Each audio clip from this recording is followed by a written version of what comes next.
President Akufo-Addo revealed at 20 million Ghanaians will arrive next month. By the end of June, a total of 17,600,000 vaccine doses would have been procured for the Ghanaian people. The earliest vaccine will be in the country by March. And coming up in business, cost of loans will remain the same for at least the next 2 months as the Bank of Ghana maintains policy rate at 14.5%. We have more in 30 minutes as President Akufo-Addo also reappoints Dr. Ernest as governor of the Bank of Ghana. And later in sports, General Secretary of the Ghana Football Association, Prosper Harrison-Addo, calls on football fans to respect COVID-19 safety protocols at football match venues. And also later here on Newsnight, Minority Caucus in Parliament warns of huge costs to the state following government's failure to take over the 250-megawatt Ameri power plant. Ameri is supposed to run the plant. Certainly, the variable cost and other related costs, the state has to bear it. But more importantly, is that we were supposed to take over the plant by end of January. If there are any damages or if there are any faults detected, how do you enforce your rights? We have more as the NDC insists government breached parliamentary orders. Please join us with your thoughts and comments. It's via WhatsApp on 05511119997. If you're also watching Ernest myself on Facebook, you can leave your comments there as well. Ernest, you have a Twitter account? I do. What is it? At Koja_Manu. Okay, and mine is at Emefa Apawu. You can tweet us as well. We'll be right back with details after this break. 55, 78, 58, 78. Hey, Charlie. My network is really killing me. I have to pay my uncle's workers via mobile money, but the charges alone, it's about 380 cedis. Hey, charges alone just to send money? That's 10 bags of cement already, my guy. Listen, bro, you can save money on charges if you move to Vodafone Cash now. Vodafone Cash? But my network is... Hey, sending money on that your network, you pay. Sending money on your network to other networks, you pay. But guess what? Sending money on Vodafone Cash is free. Sending money on Vodafone Cash to all other networks is also absolutely free. No charges at all on Vodafone Cash. So tell me, what are you still doing on that your network? Massa, look sharp, then move to Vodafone Cash. Hey, make a change the SIM right now. Yeah, sending money on Vodafone Cash to all other networks is now absolutely free. Send unlimited amounts of money as many times as you like for free. Just dial *110# now to send money. The future is exciting. Ready? Our 130-year journey at Allianz has seen our operations growing to cover over 92 million Allianz customers in over 70 countries worldwide.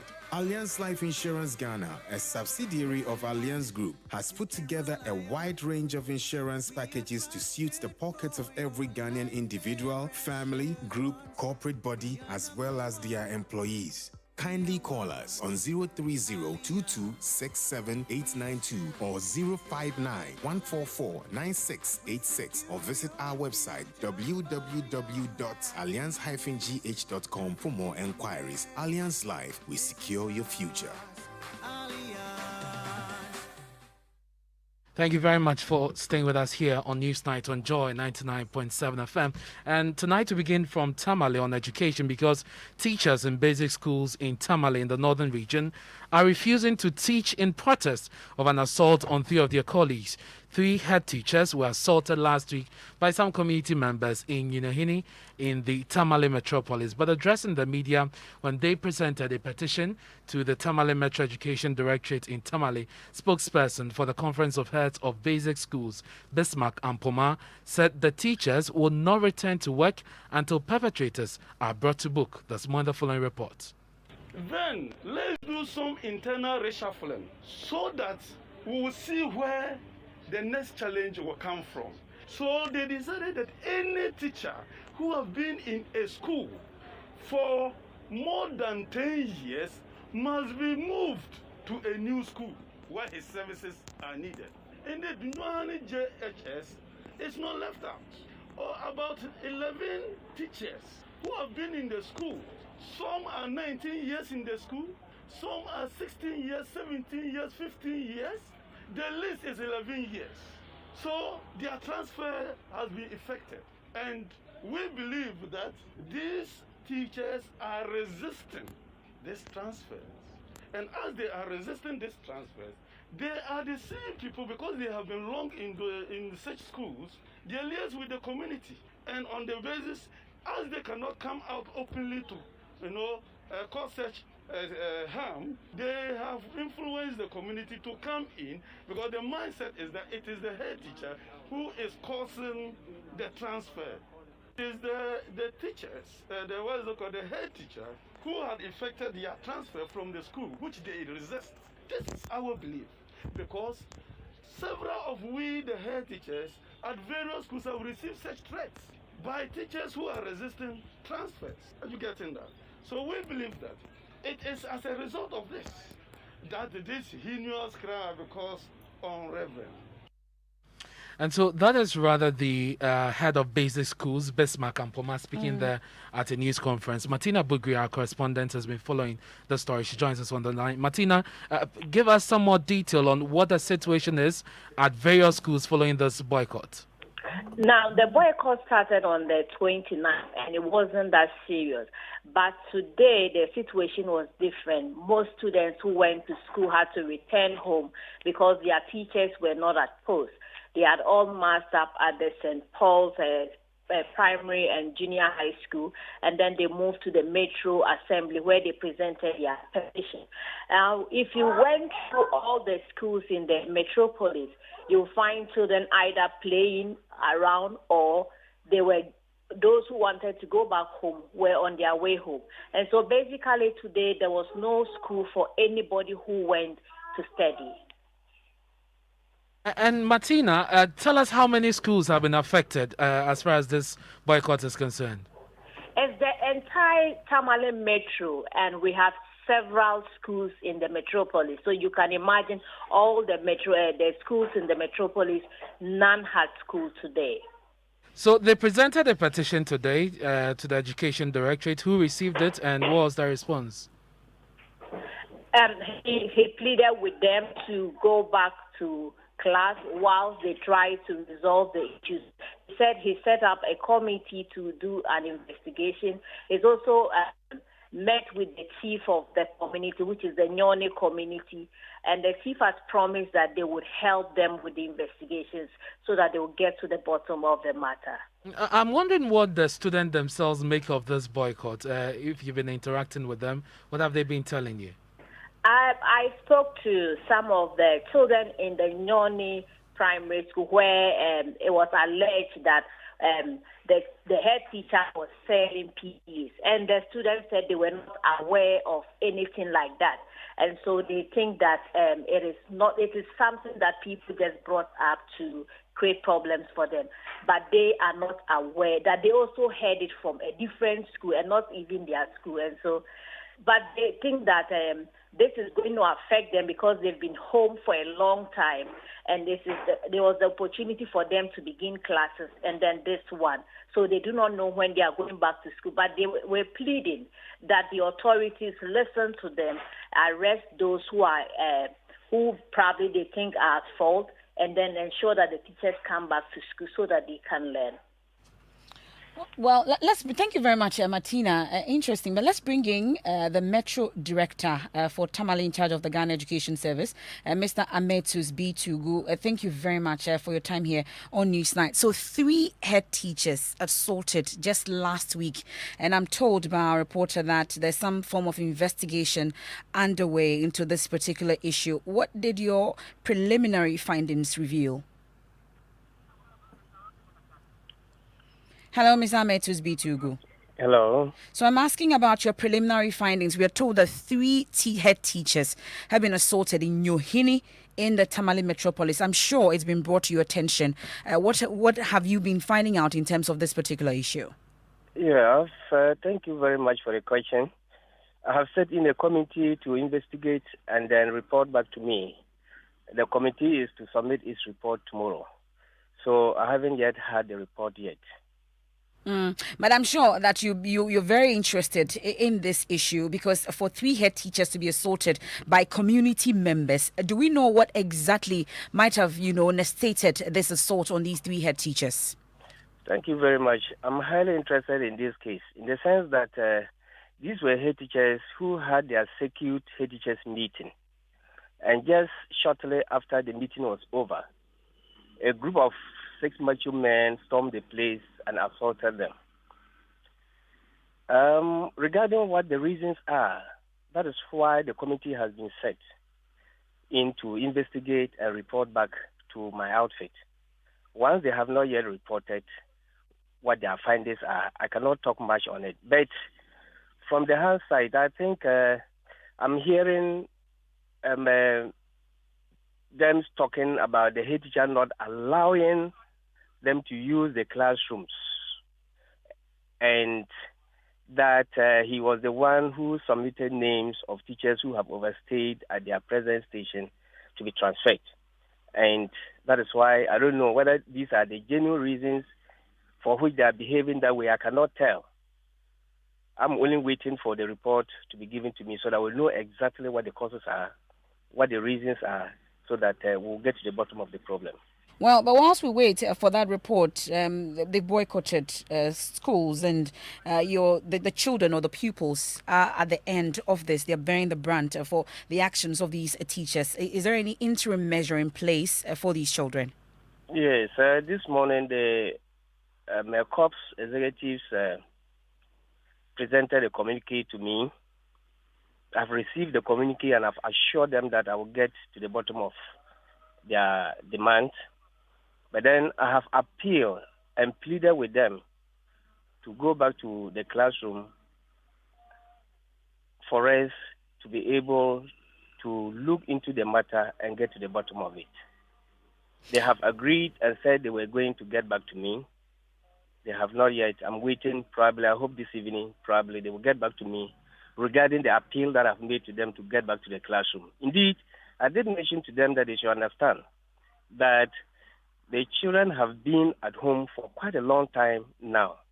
We've just reopened school and this unfortunate thing is happening. I know it's very disturbing, but they should at least look at these little ones and have mercy on them, and let's get back to the classroom. So I'm still waiting for what they will tell me. So it appears you're waiting for them. When do you expect them to respond to this petition or to this plea you have made to them, so you can take some concrete action? This evening. This evening, you say? Yes, I hope to get a response this evening regarding their decision whether to go back or not going back. In the meantime, the students are still coming to school. You know that we're in a pandemic and some of them are very young. How are you going to ensure that they comply with the COVID-19 safety protocols whilst they wait on their teachers who ordinarily take care of them and ensure compliance? Yes, today in particular, it wasn't all schools. Some schools, the teachers were there, though not all. And my security supervisors are also moving from school to school to find out where the teachers are and where they are not, so that they will try to put all the necessary measures in place for us. We'll leave it here and we'll follow up on it to see what particular action you'll be able to take on this. We are grateful. That's the Metro Director for Tamale, Mr. Ametus B2Gu there speaking to us on that situation. 3 head teachers assaulted last week, and it's led to a boycott, and the teachers in the basic schools in Tamale are refusing to teach in protest of that assault. This is Newsnight. I'm sure if you are in that area and you know the situation, you can send us a message via WhatsApp is 055 1111 997. If you're a student or a parent, let us know what you think of what is happening as well. Let's talk COVID-19 now. The Food and Drugs Authority and the National Medicine Regulatory Agency have given approval to researchers at the Kwame Nkrumah University of Science and Technology for clinical trials to start on a possible herbal cure for the virus. Emefa, that sounds interesting. Yeah. Now, in the statement, the authority said research from the laboratory work conducted at the KNUST point to possible clinical benefits, and I'm interested in knowing what these benefits are. My colleague Kwesi Parker-Wilson joins me in the studio with a copy of the statement. Kwesi, what more does the statement say? Well, now it says that the FDA, after detailed assessment of the application, which was brought in September, gave the requisite regulatory authorization for the conduct of the trial as per the mandate outlined under Part 8 of the Public Health Act, which gives the authority the legal mandate to regulate clinical trials to drugs, herbal medicinal products, cosmetics, or medicinal devices. Now, the trial will be conducted at 2 sites. It goes on to say the research team has over the years been involved in FDA stakeholders' engagement and capacity building activities and has an in-depth experience as well as the knowledge in international and national regulatory requirement requisite for the effective conduct of clinical trials. The sites have adequate capacity to ensure the safety of participants as well as produce credible scientific data. It is the hope that data from the study may be useful to inform policy or be used for scientific judgment and opinions in relation to COVID-19. And that is signed by the chief executive of the FDA. I sense a lot of optimism in that statement, saying that the people who are conducting this research have worked with the FDA. They know the standards, and so even before approaching the FDA, they know, what level the FDA will then accept and then go ahead to give them approval for clinical trials. But we've been trying to work the phone lines to see if we can speak to the FDA. Once we get them, we'll bring that interview to you to find out, for instance, they mentioned that there are going to be 2 sites for the trial. Where exactly, if we are permitted to know? And if this becomes successful, does it mean that we have a cure? A cure for COVID-19? For COVID-19, Nibima, that would be we are told it's called. Would you want to try it? After the confirmation. Okay, we'll see. But we'll be waiting to get more clarity on this. Let's not get our hopes too high just yet. But the FDA will provide further details. And also on the announcement that was made yesterday by the president on the vaccine, for instance, we're hoping to get the first batch in March. The aim is to vaccinate 20 million people. But the scientists have already started raising concerns because you need 2 doses. So they have concerns about the amount that we are bringing in, which company we're actually buying from, at which stage we are. But the president this tells morning, us it's in March. we heard from the CDD fellow who made us understand on the Super Morning Show that apparently there's a lot of politics around the production and distribution of vaccines, and we've got to get our game right. Okay, well, we'll hope that the right thing will be done. But tonight, there are growing calls also among health workers and unions for government to pay compensation to frontline caregivers who contracted COVID-19 as well as relatives of those who died from the virus. According to the Health Services Workers Union, 202 of their members have contracted the disease, with 4 losing their lives. Already, frontline health workers at the Konfanoji Teaching Hospital have served notice that they won't attend to patients to protest unpaid allowances. My colleague Ohim Interior, who has been investigating the concerns of the health workers, has more on the following report. Konfanochi Teaching Hospital takes care of pediatric and critically ill adult COVID-19 cases. As at January 26, 2021, at least 251 positive cases, representing 48.9% of samples taken, have been treated at the facility. But taking care of COVID-19 positive cases comes at a cost to medical staff. They risk their own lives. In fact, the team that manage COVID cases at Konfanochi are very, very, very efficient. They work diligently to be able to care for the patients well. The government in April 2020 promised to pay 50% of basic salary of frontline health workers. It also announced insurance package for medical staff who contract COVID-19 in the line of duty. But the supposed beneficiaries say they are yet to benefit, especially from the insurance. The aggrieved health staff have threatened to lay down their tools. Those who manage the cases, nurses, doctors, contracted it as early as May, and their names were sent to the ministry for payment. Those people have not received it, and people who are not clinical staff, but staff of Konfanochi, but they don't manage patients like an accountant or a health service administrator. I know 2 people who are not clinical managers, but contracted it in August, and they have been paid. There's a growing disenchantment and serious uproar. People are not happy. Now, if you are not careful, most of our people are going to lay down their tools. Oiminteria filed that report. Now, the General Secretary of the Ghana Registered Nurses and Midwives, David Tinkranchum, is questioning the delays in the payment when government claims it has insured 10,000 health workers. I think it's in the interest of all of us, especially government, to pay this compensation so that at least it will motivate the people to give up their best. I mean, government said they insured 10,000 healthcare workers. Those who even got infected and those who died are not even up to, let's say, 3,000. So I see no reason why the insurance cannot be paid, if indeed the premiums were paid to those organizations that were responsible for giving out those insurance to cover our people. So let's bring in the General Secretary of the Health Services Workers Union, Frank Owusu-Ansah. We're grateful for your time here on Newsnight, sir. So how serious is the situation? We're told that all your members have not received allowances. What exactly is the situation?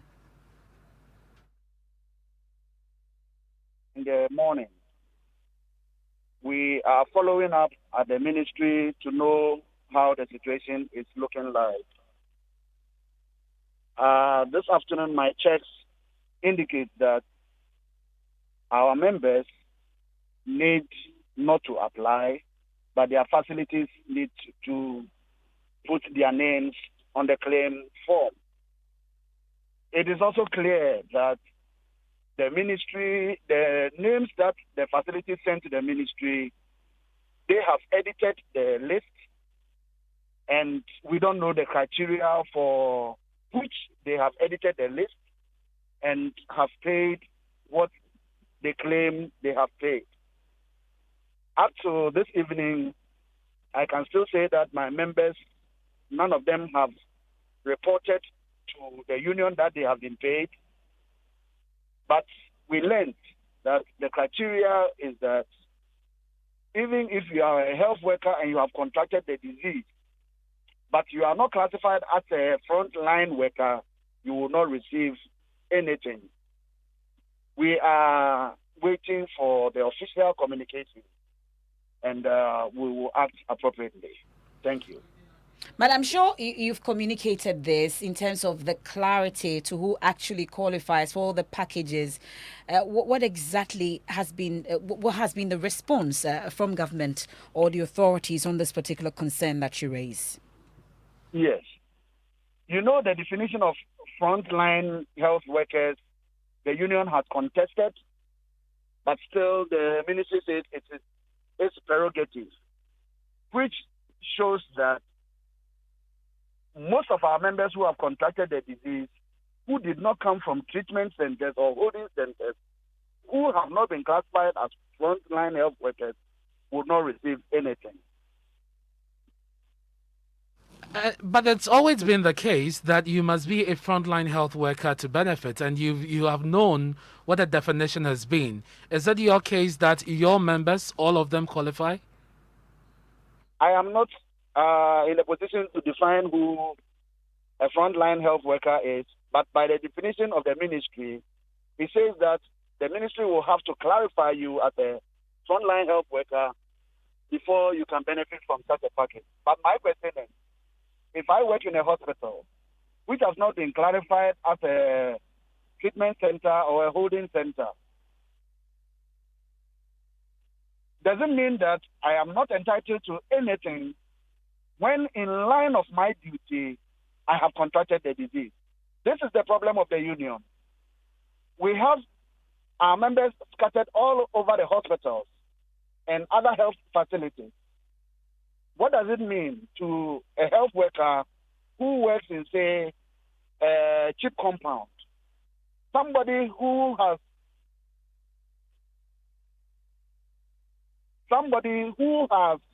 contracted the disease in line with his or her duty, because that facility is not designated as a holding bay or a treatment center, the person is not entitled to anything. I think all of you should help us define that. Mr. Ansah, how many are we talking about here? Come together to fight this cause, because our members who have contracted the disease in line with their duties deserve to be paid this allowance. How many of your members, Mr. Ansah, are we talking about?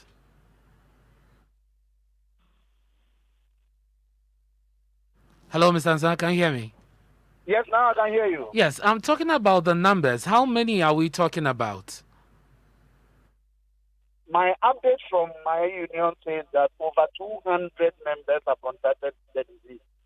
But I can't say for sure how many of them fall in line with the definition of government. We'd like to thank you for your time. That's the General Secretary of the Health Services Workers Union, Frank Oswansa, joining us there on the issue of compensation for frontline health workers. But meanwhile, members of parliament are being urged to lead by example as the country enters a crucial stage in its COVID-19 management, requiring strict adherence to safety protocols. More than 60 MPs in the past week alone refused to undergo testing for COVID-19 in flagrant disregard of orders of the Speaker, Alban Bagbe. Now, this is in spite of several confirmed positive cases in the House. Reacting to the development, public health expert Kofi Kwache said the legislators must lead the way in terms of adherence to the safety protocols in order to whip up compliance among the citizenry. To put the whole community at risk. That stuff has to stop. We are out of room for error. We don't have any more luxury to be loose or disregard the protocols. We actually have to double down on this. And I think that if we're able to actually communicate to people the seriousness of the moment, make it clear to them by leadership and leadership's example that this is something that doesn't be taken seriously, then we might have a chance here. It's the kind of thing, like you look at what's going on in Parliament where the Speaker is trying to convince 60 parliamentarians to go and get tested. I mean, we're talking about almost a quarter of Parliament who have refused to comply with an order from the Speaker to go and get tested. This is not about them knowing their status. It's about them being conduits for transmission that can put other people at risk, that can put staffers at risk, that can put their families at risk, and that ultimately can put the community at risk. And if you have people in our Parliament, elected representatives of the people, going there refusing to comply with as simple as getting a nose swab and getting a result back and then isolating, then you can see how, how much work there is for us to do, I guess. So that's public health expert Kofi Kwache there. Meanwhile, in Parliament, Emefa, the Speaker, Alban Bagbe, is warning that he may be forced to disclose names of more than 60 members of Parliament who have refused to take the test. My directive that all members subject themselves to the test has not yet been complied with by over 60 members of Parliament. It is true, as the Majority Leader has just stated, that we are not all safe. Even in the House, some members are afflicted by COVID-19. You may not know who the person is because of the protocols, issues of confidentiality. We are not disclosed those who are now COVID-19 positive, but we have some of us in that category. And so members should take the protocol seriously. In fact, when I was entering, I myself had to signal to members to respect the physical distancing protocol. That's the Speaker of Parliament, right? Why are members of Parliament refusing to take the test?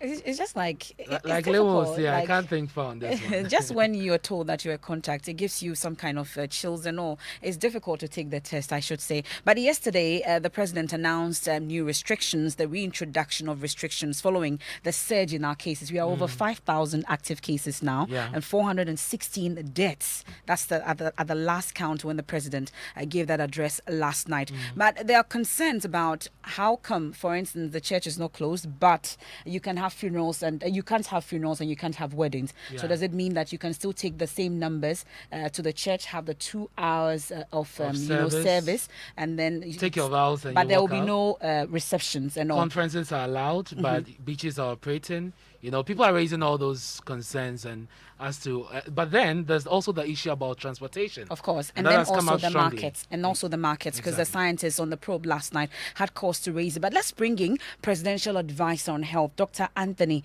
Nsiasare. He's been key in the country's response program. We're grateful for your time. So is there really any explanation for why public transport vehicles are allowed to still operate at full capacity even though there's a ban on public gatherings? Hello, Dr. Nsiasare. It appears we don't have Dr. Nsiasare just yet on the phone. We'll try and raise him again on the line because these are some of the concerns. But we've had Dr. Patrick Abuaje, for instance, mentioned that we haven't really recorded cases like we've done at public gatherings, like we've done for the market, and then also the public transport. That is how come some advice of the sort has been given for that not to happen. But the scientists have concerns about it because they feel that we still have people gathering and massing up in the markets, for especially instance, for so that, an because action of should the be taken. activities in the market, and also because of compliance. Many of them do not wear the mask, and social distancing is very difficult in the market as well. We have heard there have been the suggestion that why don't you draw up some sort of a rotations, program, sort of, so that the market women would have some space to operate, and then we can look at curbing the spread. Let's go back to the phone lines now. We have Dr. Nsiasari. Thank you very much, Dr. Nsiasari, for your time once again. So the question many people are asking is exactly why we reintroduce some restrictions, but public transport vehicles are still allowed to still operate at full capacity. What exactly is the scientific explanation for that? Hello, I didn't hear you well. I'm asking for the scientific explanation for why public transport vehicles are still allowed to operate at full capacity, even though there's a ban on public gatherings. Yeah, thank you very much for the good evening to our cherished listeners. Yes, it's because we put in measures in place for the public transport users to be in mask and use sanitizers when they touch any surface within the vehicle. And that can happen at public gatherings, for instance? Public gatherings, you cannot control whatever is happening there. But people who are seated in public transport, everybody, there are only very few people within the public transport, and we can control it. The people sitting by can control what is happening. If you are not wearing your mask, somebody can tell you, please, you are not wearing mask. Either you get down or the person gets down. So where you can control, you make sure that you don't disrupt what they are doing, but you make sure that they have their masks on and observe the mask wearing and the use of sanitizers. I don't know when last you sat in a public transport, but what you say that there are only few people, most people will disagree with you. They are not really few, and I wonder if there's full compliance. Has a capacity. Mm-hmm. If you sit in trotro, there's a capacity of people within the trotro. You see, what we are trying to do is we are trying to make sure that we save lives and also save livelihoods. We are combining these two, so we have to make sure that we don't disrupt whatever people are doing very much, and make sure that we use the safety protocols to cut down the risk that people have on this public transport. So that's exactly what we are doing. At the same time, we want also those who are at the stations to also observe the hand washing and provide the Veronica buckets, running water and soap, to make sure that people entering wear sanitize or wash their hands and also sanitize their hands and wear their mask. The most important thing is whilst you are in the transport, at least your mask is on throughout before you get down. Okay, so it's mostly about saving livelihoods also, because we've had the transport unions always raise concerns. Is it that government is not ready to bow to that kind of pressure if you ask them not to operate at full capacity? Is that also a part of it? It's not that government wants to bow to the pressure. Government is looking at where the data is coming from, where the diseases are coming from, and make sure that we follow the laid down protocols. We may have reintroduced enforcement or some of these restrictions, and reintroduced restrictions, but the concern is about enforcement.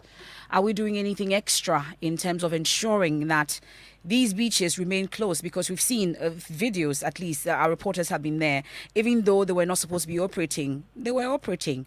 So what exactly would you say when it comes to enforcement, stricter enforcement? Strict enforcement is by the regulatory bodies. I've seen a circular which has been released or is being released by the Ghana Tourist Authority, and we also use, and President has also asked the security agencies, especially the police and other security agencies, to make sure that these enforcements are taken. We'll leave it here. That's Dr. Anthony Nsiasari, Presidential Advisor on health, Ernest. You're listening to Newsnight here on Joy 99.7 FM. We're taking a break for business, but when we return, Minority Caucus in Parliament warns of huge cost to the state following government's failure to take over the 250 megawatts Ameri power plant. Ameri is supposed to run the plant. Certainly, the variable cost and other related costs, the state has to bear it. But more importantly, is that we were supposed to take over the plant by end of January. If there are any damages or if there are any faults detected, how do you enforce your rights? We'll have details because the NDC is insisting that the government breached the parliamentary orders on this deal. We'll bring you more after business with Charles Aite. Hello, Charles. Hi. So coming up in business, cost of loans will remain the same at least for the next 2 months as the Bank of Ghana maintains the policy rate at 14.5%. Meanwhile, President Akufo-Addo has appointed Dr. Ernest Addison, actually reappointed him as Bank of Ghana's governor for the second 4-year term pending Council of State's approval. MTN Business, of course, welcome to the new world of business. They are part of the partners. Kingdom Books and Stationery, your number one-stop shop for all office essential. And First National Bank, we are the bank that understands your business. First National Bank, how can we help you? Look at you, the big boss.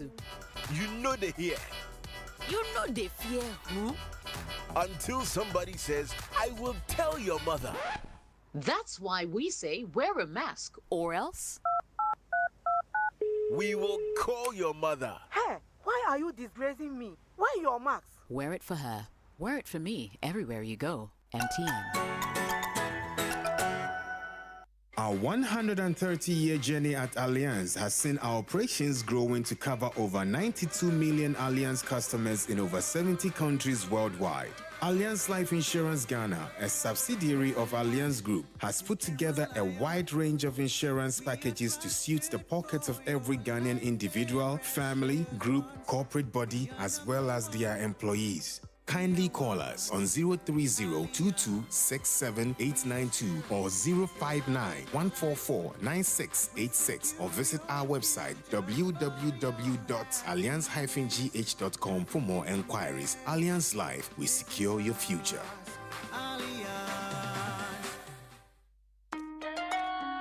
Son, we are so proud of you for setting up this hospital. I really love those hospital beds and waiting chairs. By the way, did you import them? No, Dad, I didn't. I actually got them from Kingdom Books and Stationery right here in Ghana. Wow. We also bought our office supplies, safes, executive desks and chairs from Kingdom, and they gave us expert advice on how to set up our office. Guys, that makes 3 of us. I also got our sofa and bedroom sets, plus our dining hall furniture for our new home from Kingdom. Wow, Mom, that makes 4 of us. I usually get my stationery items from Kingdom, and my teacher also mentioned that our classroom furniture was provided by Kingdom. So there you have it. Whenever you're thinking about setting up an office or acquiring furniture for your home, etc., Kingdom Books and Stationery should be your first point of call. With over 40 years experience in the industry, we stock and supply a wide variety of globally sourced office and home furniture, stationery and equipment. Visit our head office, Osu Akwaje, or our office near the Osu Stadium. We're also in Tema Community 1, opposite Olam SHS, Kumasi KNUST campus, UCC Cape Coast, and now at the Marina Mall, Airport City. Or call us 0302 764101, 764209, or 762792. Visit our website www.kingdomgh.com. And welcome back to Business on Newsnight. Now, the Bank of Ghana has kept its policy rate, which is the rate at which it lends to commercial banks, at 14.5%. It cites the balance of risk to inflation and the growth as the rationale behind the unchanged policy rate. Charles Nexin-Yeboah explains the meaning of the unchanged policy rate going forward. Well, the policy rate of the Bank of Ghana was maintained by the central bank at 14.5%. The central bank actually cited some risks to inflation and growth outlook as the major reason by keeping the policy rate same. Even though there were higher expectations of a slight cut in order to stimulate spending in the economy after it has been hit hard by COVID-19, the central bank felt that it was necessary to keep it same in order to ensure that the risk to inflation and growth are actually brought under control before any reduction could be done in the coming months. What this means is that cost of loans or cost of credit is likely to be the same, at least for the next 2.5 months, until something extraordinary happens to the economy for us to see some slight reduction. Average lending rate currently hovers around 21%, which translates to about 1.8% per month. It is still high comparatively to our peers in the ECOWAS sub-region and also on the African continent. We need to get to a level whereby loans or cost of loans are cheaper, so that we'll be able to execute our mandate as far as the host of the Africa Continental Free Trade Agreement. We all know that the AFTA has begun, and we need to be competitive thereby. We need to ensure that cost of doing business is well within the range of most of our peers on the African continent. And that was Charles Nixon Yeboah there with that report. President Akufo-Addo has appointed Dr. Ernest Addison as governor for another 4 term. This is what we have picked up from sources close to government. However, this appointment is subject to confirmation by the Council of State and Board. Based on what Joy Business has picked up, his second term is expected to commence from March 30. Dr. Addison was first appointed as Bank of Ghana's governor in 2017 following the resignation of Dr. Abdul Nasir Isahaku.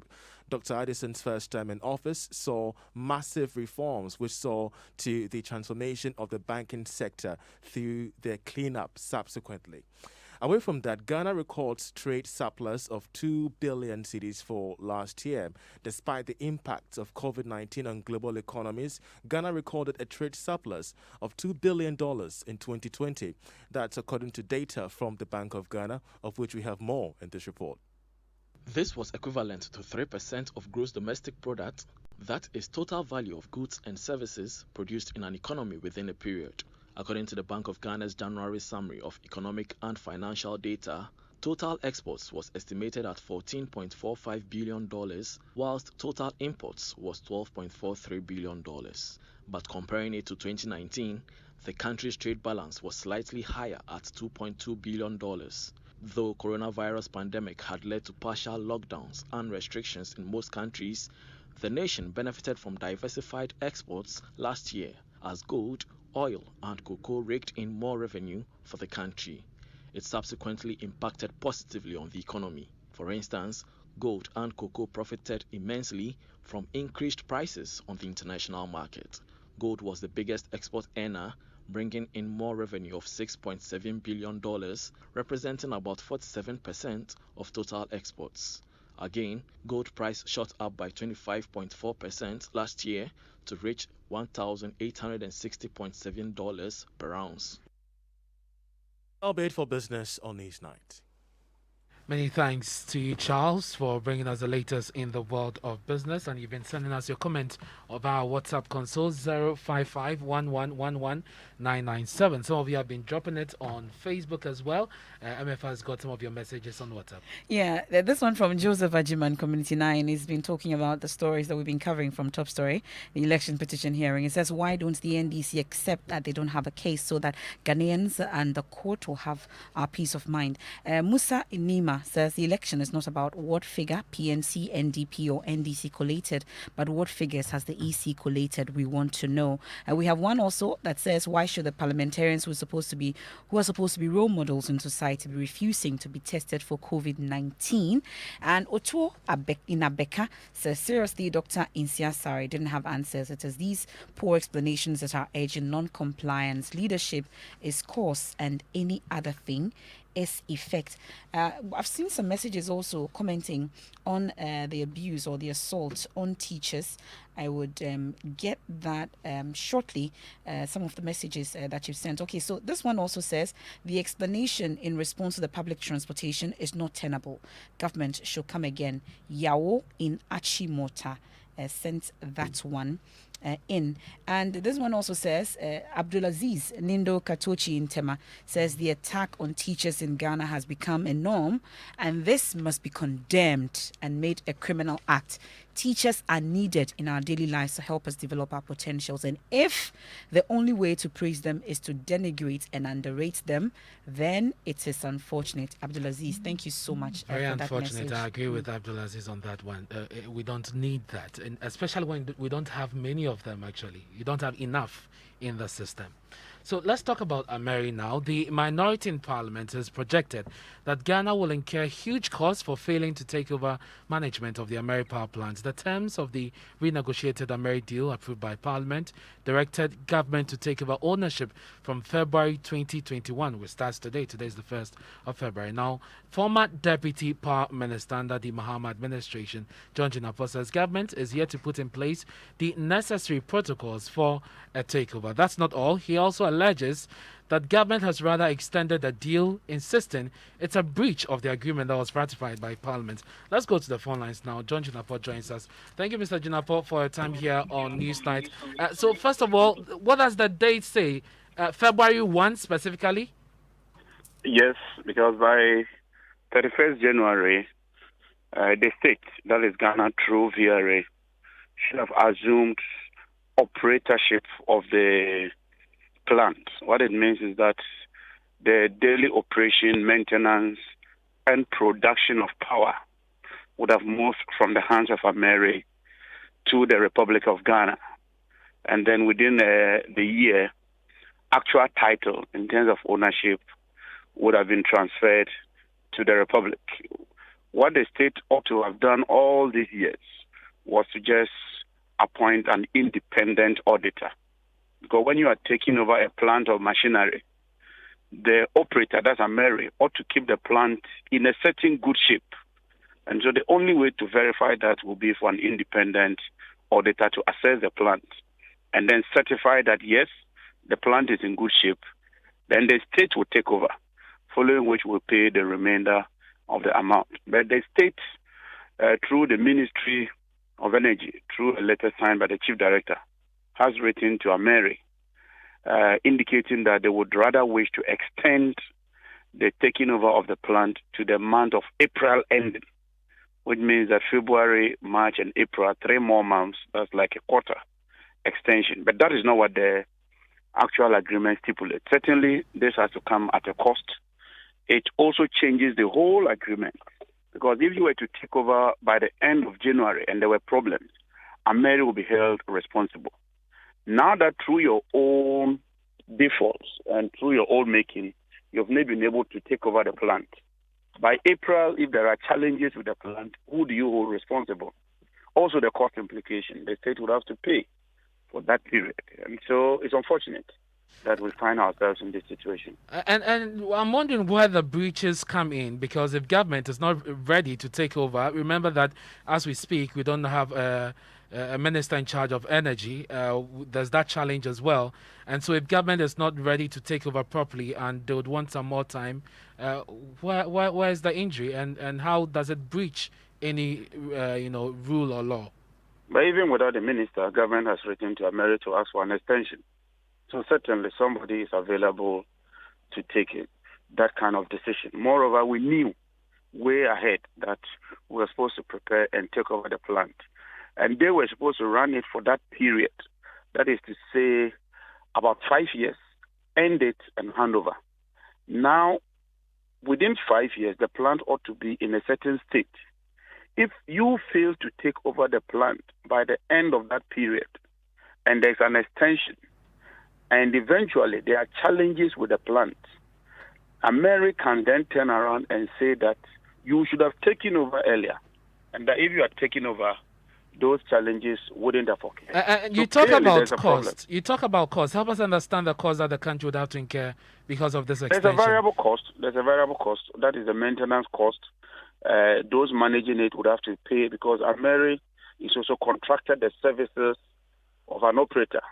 Now, if VRA had taken over, it then means that it belongs to the Republic of Ghana. So it would then depend on the technical staff and the technical strength of VRA.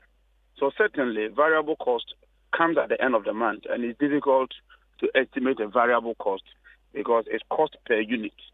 Therefore, those costs would become available at the end of the month. But this runs into millions. Are you taking this up in Parliament? Hello, Mr. Jinapor, can you hear me? Hello? Hello, Mr. Jinapor? It appears we've lost him on the line. Would have loved to hear his thought on whether or not this will go to Parliament and whether or not somebody would be invited to answer some questions on this. Let's take the time now for sport, and Hans Benzander is here. Hello, Hans. Hello, Ernest, and we've had a fantastic weekend of sport. We saw the Manchester Derby taking place at the Accra Sports Stadium, and obviously Great Olympics coming up tops. The numbers at the stadium has raised some concerns, of course, and General Secretary of the Ghana Football Association, Prosper Arusenado, has urged fans to take responsibility and observe the COVID-19 safety protocols. Now, it comes after His Excellency Nana Dankwa Akufo-Addo charged the National Sports Authority and the Ghana Football Association to ensure compliance with an earlier directive to admit 25% of stadia capacity. I'll plead again to all soccer-loving fans who go to our various stadia that when you wear your mask and you enter, please don't take it off. And then when you go in, to ensure that there is social distancing as we've put in our protocol. So when you sit at one seat, make sure there's a space between you and the next person. Very often you see people aggregating. Even though there are seats to the left, seats to the right, we will plead. The stewards will come around to urge you to move. Please, when they come, cooperate with them. It's for the safety of all of us. And we can only ask for more if we do this right. I know a lot of people are doing it right, but a few so far are giving us cause for concern. That's the General Secretary of the Ghana Football Association, Prosper Arusenado. That's your sport.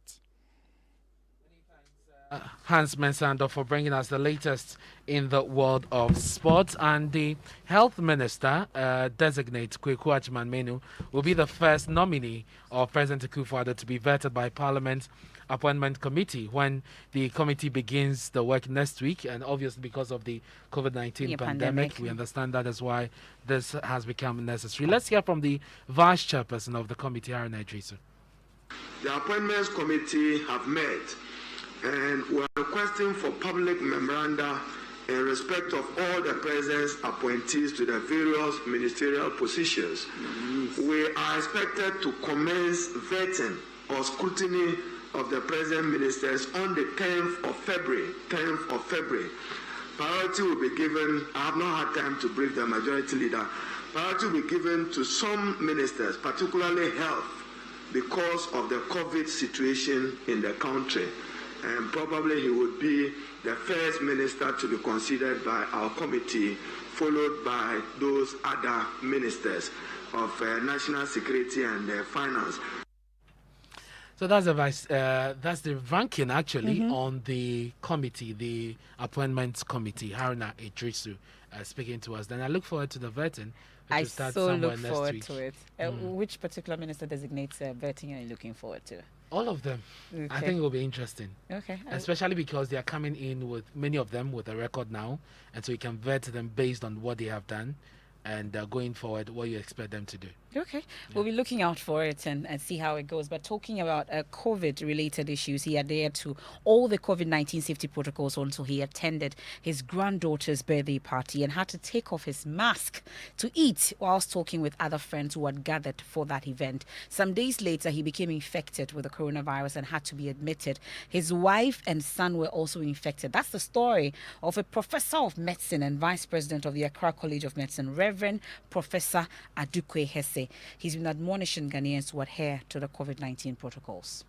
Our family has been very, very, very, very careful. So very careful. We advocate and we correct people on the streets, wherever indeed. If so, that day, that evening, we had a little debate and asked ourselves whether it was worth going to this party at all. But then the social pressure of what the little child will think, his parents, her parents, and so on and so forth. So, okay, we marched up as we always do, and it was an open air rooftop near the beach, good breeze. Then it came to eating, and that is where we can't eat and drink without unmasking, and then I was positive. Staying ICU is nothing new, but the feeling this time of I couldn't think, I couldn't pray, I just could not do anything. And I saw myself as different from my thought mind. Saw me in like two people are, and to will to do anything was not there. To desire water, to desire food, to desire to urinate, to desire anything at all, flat, nothing. So you just there, and you want to do something. You imagine it's in your thoughts, but it's a different person who has to do that thing. It's just lying there. That's what I mean by it's evil. And it's evil too in that it's by the sea. All we did was share air with the other couple. That's all we did. And then we got a sniff at all three of us who from this household, three of us got that from that table when we were frightened. And we still should be frightened because hundreds are dying. Now, at the beginning, there were 1, 2, 3, you could count. Now, it's community. That's Professor of Medicine and Vice President of the Accra College of Medicine, Reverend Professor Adukwe Hesse. So COVID-19 is no respecter of persons. Absolutely. So you need to adhere to all the safety protocols. Wear your mask. Exactly. Thank you very much for listening to Newsnight. Remember to brush your teeth with Pepsodent because every smile matters. My name is Ernest. I am Emefa. Apawu and Nan Sakwao is up next with That's My Opinion. Guess what? COVID politics. COVID hates politics, and that's what we're talking about tonight. Do stay.